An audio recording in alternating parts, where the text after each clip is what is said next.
দার্জিলিং মেঘ কুয়াশা বৃষ্টির দেশ, বাঙালির আবেগ। তা এই দার্জিলিং শহরটা আজকের দার্জিলিং শহরে তৈরি হলো কি করে? মানে এর ইতিহাসটা কি? আপনি কি জানেন যে এই দার্জিলিং একসময়ে কিংডম অফ সিকিমের আন্ডারে ছিল এবং ৫০টি পরিবার, লেপচা পরিবার নিয়ে তৈরি অখ্যাত একটি গ্রাম, দুর্ভেদ্য জঙ্গলে ঘেরা কিংডম অফ সিকিমের, যেটাকে নিয়ে ফুটবল খেলা হয়েছে। মানে সিকিমের হাত থেকে সেটা গেছে নেপালের হাতে, নেপাল থেকে সেটা ফিরে এসছে আবারও ইস্ট ইন্ডিয়া কোম্পানির কাছে, ইস্ট ইন্ডিয়া কোম্পানির কাছ থেকে আবারও গেছে সিকিমের কাছে, সিকিম আবার ফিরিয়ে দিয়েছে ব্রিটিশ ইন্ডিয়াকে। এবং পরিশেষে স্বাধীনতার পরে এই বাংলা মায়ের মানচিত্রের মাথার উপরে শোভা পাচ্ছে এই দার্জিলিং আপাতত। আচ্ছা, আপাতত কেন বললাম? কারণ এই দার্জিলিংকে নিয়ে স্বাধীনতার পর মানে ১৯৮০ সাল থেকেই তৈরি হয়েছে গোর্খাল্যান্ড আন্দোলন। মানে বাংলা মার মাথাটিকে কেটে আবার বঙ্গভঙ্গ করে একটি পৃথক রাজ্যের কল্পনা বা রাজ্যের আন্দোলন। এই সব নিয়ে বলবো এবং তার সঙ্গে সঙ্গে বলবো যে দার্জিলিংয়ের শহরটার এই যে এটার মানেটা কী। তো আসি প্রথমে ইতিহাসে। ১৮৩৫ সাল মানে সিপাহী বিদ্রোহের কিছু দশক আগে কিংডম অফ সিকিম ব্রিটিশ ইন্ডিয়াকে ডিড অফ গিফট উপহার স্বরূপ একটি গ্রাম দেয়। ৫০টি পরিবার নিয়ে লেপচাদের একটি অখ্যাত গ্রাম। ব্রিটিশ সেটা নেয়। আচ্ছা, ব্রিটিশ নেয় বা কেন? আর কিংডম অফ সিকিম এটা ব্রিটিশকে দেয়ই বা কেন? এটা জানতে গেলে আরেকটু পেছনে যেতে হবে। ১৭৭০ মানে সিরাজের পতন হয়েছে, পলাশির যুদ্ধ হয়ে গেছে, ইস্ট ইন্ডিয়া কোম্পানি ধীরে ধীরে ভারতের ওপরে একটু করে তার গ্রিপ তৈরি করছে। তো ঠিক এই রকম সময়কালে এই হিমালয়ান পার্বত্য রিজিয়নে যেটা ছিল সেটা হলো একাধিক ছোট ছোট রাজ্য, স্বাধীন রাজ্য সেখানে অবস্থান করছিল। কীরকম? একেবারে পশ্চিম দিকে ছিল kingdom of Humayun and kingdom of Garhwal. হুমায়ুনের রাজধানী ছিল আপনারা জানেন আলমোড়া, আর গাড়ওয়ালের ছিল শ্রীনগর, তেহরি শ্রীনগর। আর মধ্য অঞ্চলে ছিল kingdom of Gorkha, kingdom of Bhaktapur, kingdom of Kathmandu, এরকম আরও বেশ কিছু। আর পূর্ব দিকে ছিল kingdom of Sikkim and kingdom of Bhutan. তো এই রাজ্যগুলো পার্বত্য রাজ্য, তারা প্রত্যেকে স্বাধীন এবং একে অপরের সঙ্গে কিন্তু প্রতিযোগিতামূলক তাদের সম্পর্ক ছিল। মানে তারা একে অপরের সঙ্গে যুদ্ধে লিপ্ত হতো মাঝে মাঝেই। তো ঠিক এই রকমই ১৭৭০ যেরকমটি বললাম, নৃপেন্দ্র নারায়ণ শাহ তিনি কিংডম অফ গোর্খার রাজা হলেন এবং তিনি রাজা হয়েই যেটা করলেন, রাজ্য বিস্তারে মনোযোগ দিলেন এবং খুব সীমিত সময়কালের মধ্যেই তিনি কিংডম অফ কাঠমান্ডু এবং কিংডম অফ ভক্তিপুর এবং ওই আশেপাশের বেশ কিছু মধ্য হিমালয়ান যে রাজ্যগুলো সেগুলোকে তিনি দখল করে নিলেন। এবং তিনি অতি পরাক্রমশালী এক রাজা ছিলেন এবং বলা হয় যে এই কিংডম অফ গোর্খা যে এই রাজ্য বিস্তার, এই রাজ্য বিস্তারের মধ্যেই লুকিয়ে আছে গ্রেটার নেপাল বা অধুনা নেপালের কল্পনা। কীরকম? এই মধ্য অঞ্চলের, হিমালয়ান মধ্য অঞ্চলের রাজ্যগুলোকে তিনি দখল করার পরে তার অগ্রাসন তিনি কিন্তু থেমে থাকলেন না। এই অগ্রাসন শুরু হলো পশ্চিমে এবং পূর্বে, এবং ততদিনে এই গোর্খা যে কিংডম অফ গোর্খা বেশ শক্তিশালী হয়ে উঠেছে। তো তারা পশ্চিম দিকে তাদের রাজ্য বিস্তার হলো শতদ্রু নদী পর্যন্ত, মানে কিংডম অফ হুমায়ুন এবং কিংডম অফ গাড়ওয়ালের এক বড় অংশ দখল করে নিল, এবং পূর্ব দিকে তিস্তা নদী পর্যন্ত এই কিংডমের সাম্রাজ্য বিস্তার হলো। এবং ইতিমধ্যে কিংডম অফ সিকিমের সাথে লড়াই হলো এবং এই লড়াইয়ের ফলে সিকিমের যে পশ্চিম অংশটুকু সেটা এই কিংডম অফ গোর্খা তারা দখল করে নিলেন। মানে বৃহত্তর নেপাল সম্পূর্ণ হলো। এই সিকিমের এই অংশটি হলো আজকের দার্জিলিং। তো স্বাভাবিকভাবেই এত বৃহৎ সাম্রাজ্য এবং সেটা ২০, ৩০, ৪০ বছরের মধ্যেই এটা সম্পন্ন হলো। তো তাতে ব্রিটিশ এটা ভালোভাবে নিল না, খুব স্বাভাবিকভাবেই। ব্রিটিশ এই অগ্রাসনের বিরুদ্ধে একেবারে লড়াইয়ে নেমে পড়ল এবং ব্রিটিশের সাথে এই নেপালের যে লড়াই, এটাকেই অ্যাংলো নেপাল ওয়ার বা ইন্দো নেপাল ওয়ার বলে আমরা জানি। এটা 1814 সালে এই লড়াইটি শুরু হলো নেপালের সাথে ইস্ট ইন্ডিয়া কোম্পানির, যেটা 2 বছর চলল 1816 সাল পর্যন্ত। এবং এই লড়াই অতি বিক্রমের সঙ্গে কিন্তু নেপাল ব্রিটিশের সাথে ফাইট দিল এবং শেষে পরাজিত হলো।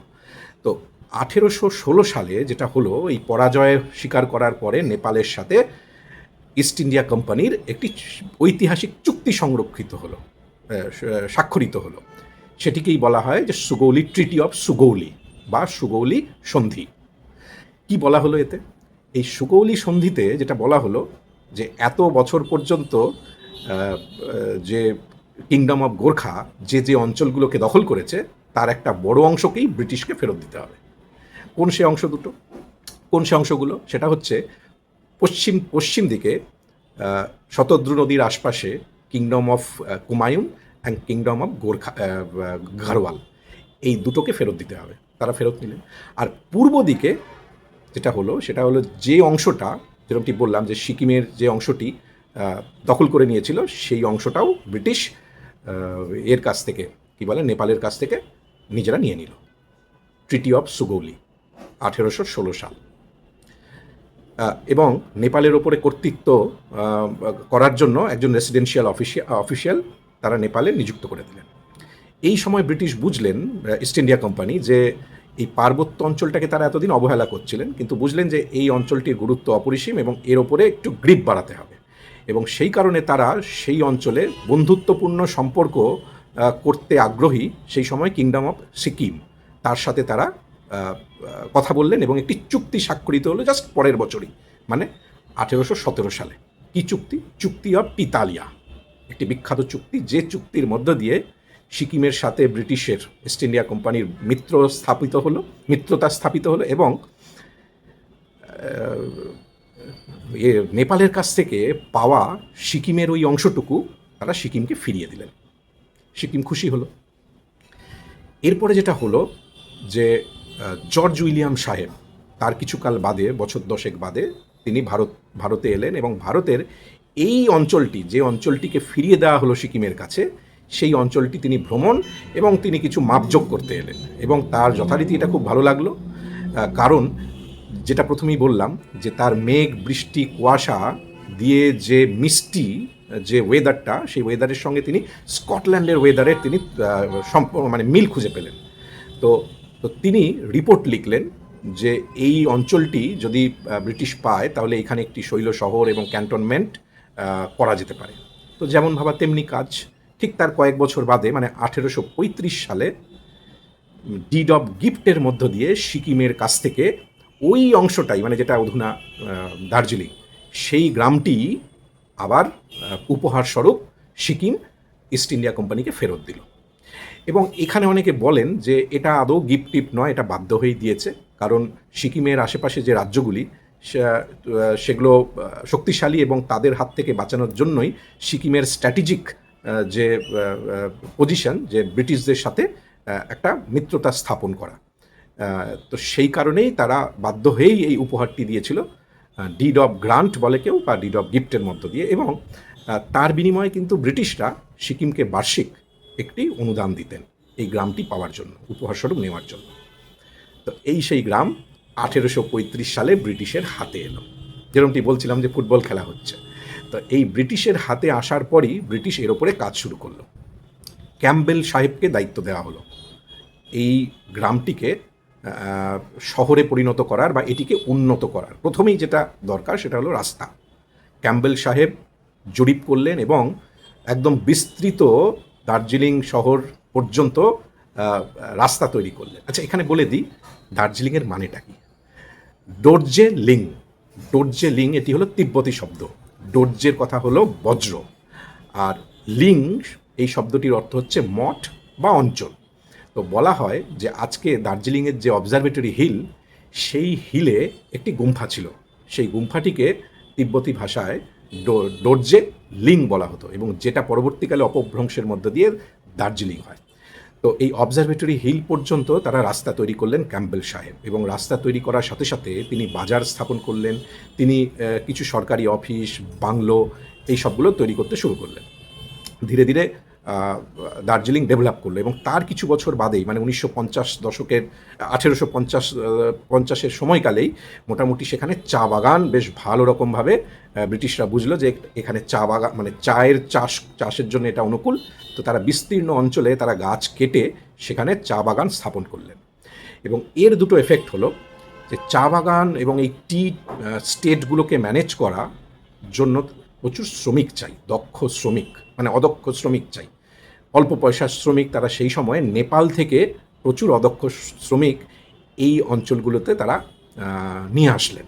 এবং এইখানেই কিন্তু ডেমোগ্রাফিটা বদলালো। মানে একটি গ্রাম শুধুমাত্র ভুটিয়া, 50 জন ভুটিয়া এবং এই 50 জন লেপচা, 50টি পরিবার এবং কিছু ভুটিয়া যেটা বলা হয়, যে সেই গ্রামটিতে কিন্তু নেপালের মানুষজন এই টি যে স্টেটগুলোর এবং টি প্লান্টেশনের জন্য তারা কিন্তু এখানে এলেন এবং স্থায়ীভাবে তারা বসবাস শুরু করলেন। তার মানে ডেমোগ্রাফিটা বদলাতে শুরু করলো টি প্লান্টেশনের সঙ্গে সঙ্গে। এবং সেই সময় যেটা হলো যে বহু অঞ্চল তারা গাছ কেটে দিয়েছিলেন টি প্লান্টেশনের জন্য, এবং সেই কারণে কম্পেনসেটরি তারা কিন্তু বৃক্ষরোপণ করলেন।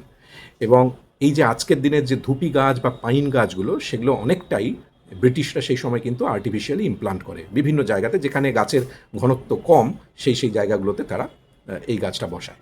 তো এরপরে যেটা হলো যে ঠিক তার পরের ধাপে তৈরি হলো, ততদিনে টি প্লান্টেশনের সঙ্গে সঙ্গেই শুরু হয়ে গেছে রেল লাইনের কাজ, সেই বিখ্যাত হেরিটেজ দার্জিলিং হিমালয়ান রেলওয়ে। সেই কাজ মোটামুটি বোধহয় 1875 বা 76-এর সময়কালে এই দার্জিলিং হিমালয়ান রেলওয়ে ওপেন হলো।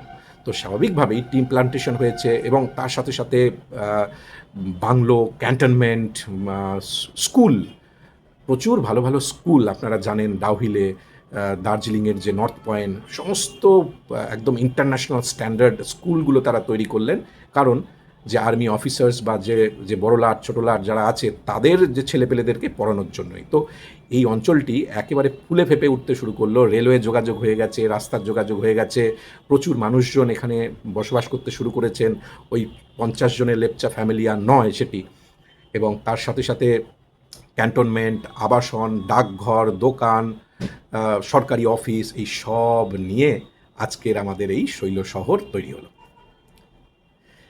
এবারে আসি যে গোর্খাল্যান্ড আন্দোলন। দেখুন, গোর্খাল্যান্ড আন্দোলন বা গোর্খাল্যান্ড মানে এই বাংলা মায়ের মাথাটিকে কেটে আবারও বঙ্গভঙ্গ করা যায় কি না, বা বঙ্গভঙ্গ করলে গড় বাঙালি কতটা কষ্ট পাবেন, এবং রাজনৈতিক এবং অর্থনৈতিক অ্যাঙ্গেল, মানে অনেকে বলে যে দার্জিলিংয়ের সঙ্গে অর্থনৈতিক বঞ্চনা হয়েছে, আমি সেইটা নিয়ে পরে একটি ভিডিও করব, কারণ এটি একদম ঠিক নয়। কারণ জেনে রাখুন যে দার্জিলিংয়ের থেকে অনেক গরিব, মানে পার ক্যাপিটা যদি ইনকাম বা পার হেড যদি ইনকাম ধরা হয় ডিস্ট্রিক্ট ওয়াইজ, তাহলে দার্জিলিংয়ের থেকে অনেক গরিব কিন্তু বাঁকুড়া, পুরুলিয়া বা মুর্শিদাবাদ আছে। তো সেই লজিকে তাহলে মুর্শিদাবাদও কি আরেকটি পৃথক রাজ্য তাহলে দাবি জানাতেই পারে।